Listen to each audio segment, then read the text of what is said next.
бір әулеттің ұйытқысы болып, қазір сол әулеттің маңдайын жарқыратып отырған, түтінін түзу шығарып отырған қазақтың ивалы бір келінін шақырайықшы.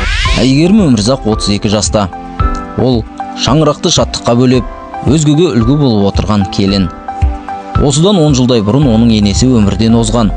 Содан бері Әйгерім төсек тартып жатқан қайнатасы мен Даун синдромымен ауыратын қайнағасын өз қамқорлығына алған. 4 баланы тәрбиелеп отыр.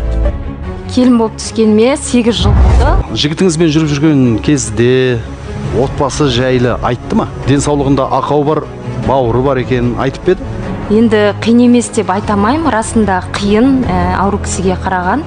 Жолдасымды енді жақсы көріп, неткен соң тәуекел еттім. Үлгілі келін атасына, қайнағасына қарап жүреді. Енді қиын болса да соған төзіп жүр. Енді екінің бірі оған көне бермейді. Өзіңнің қайныңды. Қайным. Қамқорлықтарыңызға алып, балаларыңыз секілді өсіріп жатыр екенсіздер. 2,5 жасымда қалды.